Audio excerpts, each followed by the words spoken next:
mengantarkan buku ini, saya ingin terlebih dahulu membahas tentang apa filsafat Stoa. Untuk mengingat kembali pembahasan buku kita tentang filsafat Stoa pada video yang ini.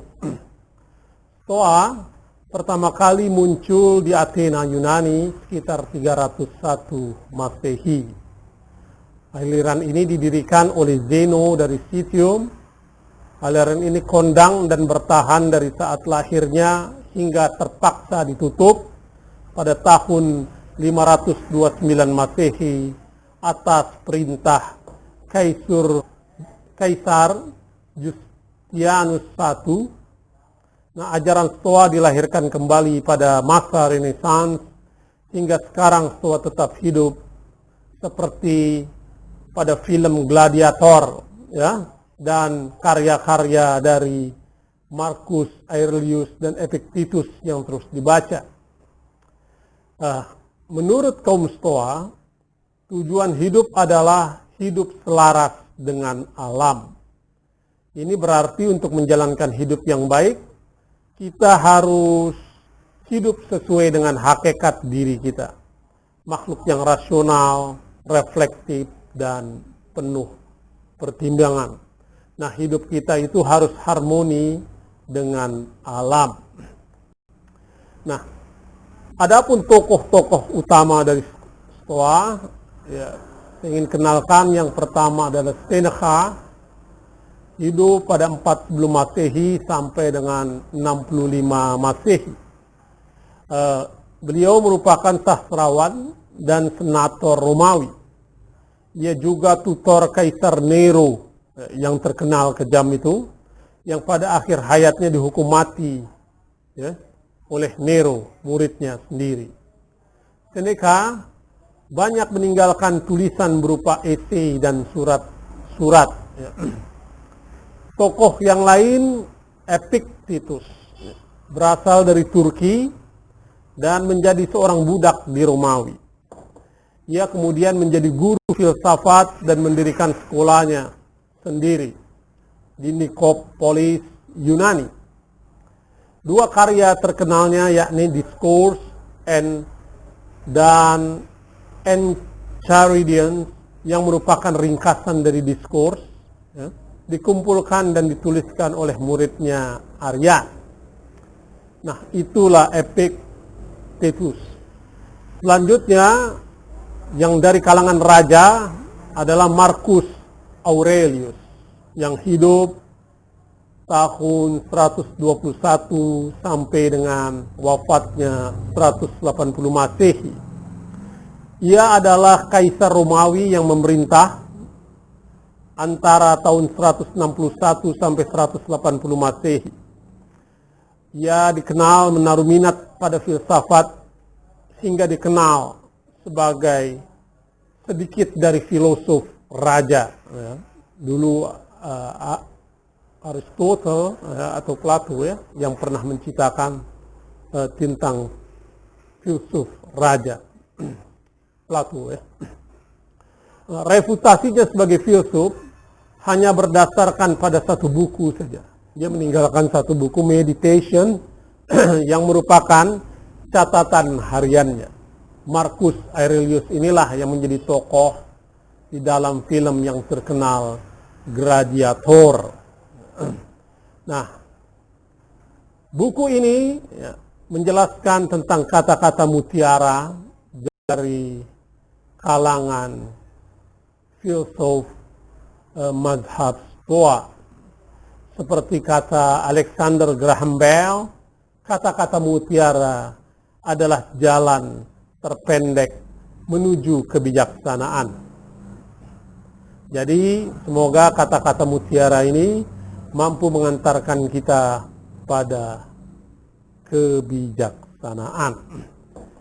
Saya akan membacakan beberapa saja yang terkait untuk perubahan hidup kita, untuk mengambil makna dari filsafat Stoa ini.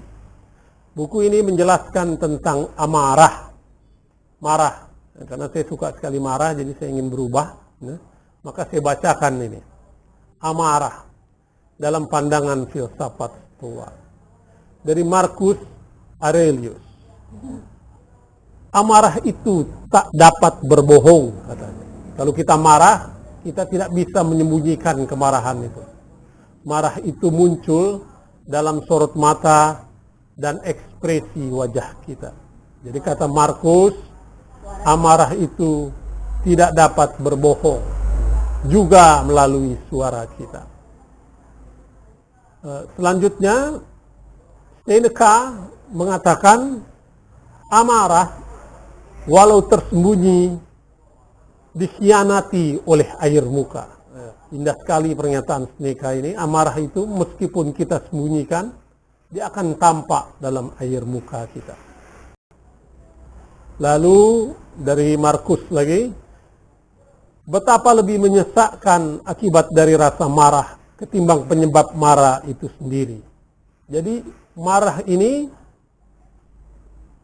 yang menyesakkan itu adalah akibat dari rasa marah ketimbang penyebab marah. Kita boleh jadi marah karena sebab yang sangat kecil, tapi akibat dari rasa marah itu justru bukan saja membahayakan orang lain, tapi membahayakan diri kita sendiri.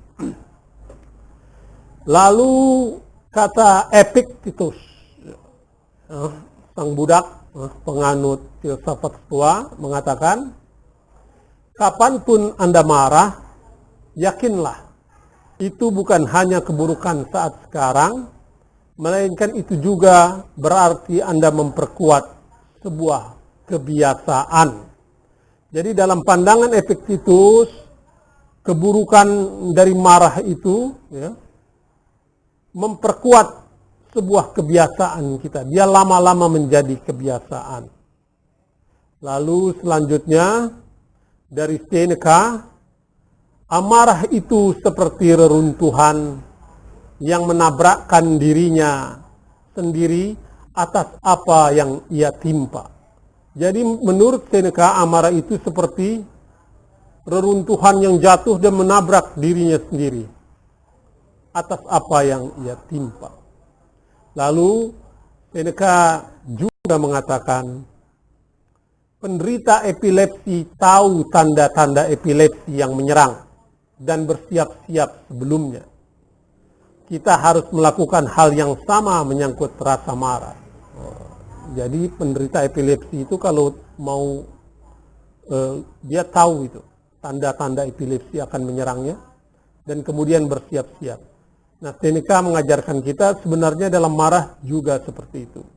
Kita harus tahu tanda-tandanya dan bersiap-siap sebelumnya. Lalu Seneca juga mengatakan kemarahan jika tidak dikekang kerap lebih menyakitkan ketimbangan rasa luka yang membangkitkannya. Nah, ini kemarahan itu mesti kita kekang. Saya ini ingin belajar bagaimana mengekang kemarahan.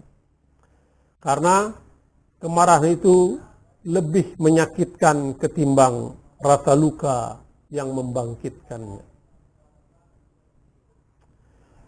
Nah, Epictetus mengatakan ketika kesal akibat kesalahan seseorang, tengoklah dalam diri dan pelajari kekuranganmu sendiri. Anda kemudian akan melupakan rasa marah itu. Jadi nasihat dari Epictetus, kalau kita sering kesal terhadap tindakan atau perilaku seseorang, nah kita harus menengok diri kita, pelajari kekuranganmu sendiri, Anda kemudian akan melupakan rasa marah itu. Ini bisa kita coba praktekkan. Nah, Marcus Aurelius dalam buku ini juga mengatakan ketika Anda amat marah, pikirkanlah betapa singkatnya hidup manusia. Jadi kata Markus, kalau kita marah, kita harus berpikir tentang hidup kita yang singkat.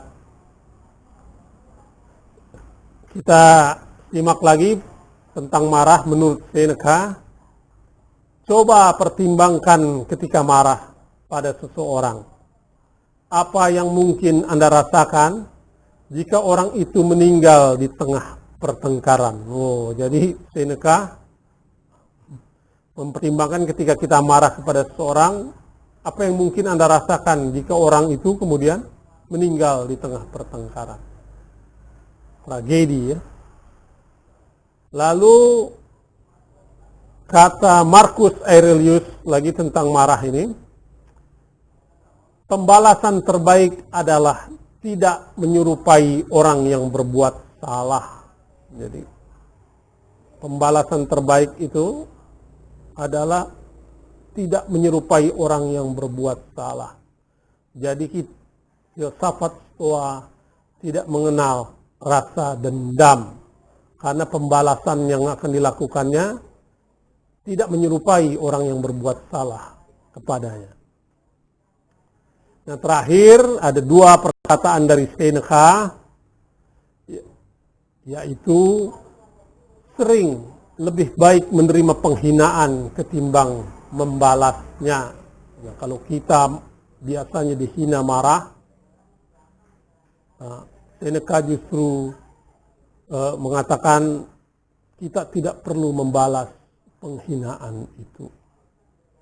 Nah, terakhir dari Seneca, obat dari ampuh untuk mengatasi rasa marah, ini kita bisa coba pikirkan dan praktekkan. Kata Seneca, obat ampuh bagi rasa marah adalah menundanya.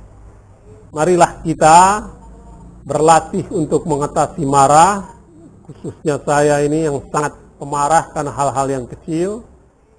Semoga kita bisa menemukan obat ampuh mengatasi rasa marah dari filsafat Stoa, seperti kata Seneca, obat ampuh bagi rasa marah adalah menundanya. Mari kita latihan menunda ketika kita dihantui rasa marah. Salam pencerahan.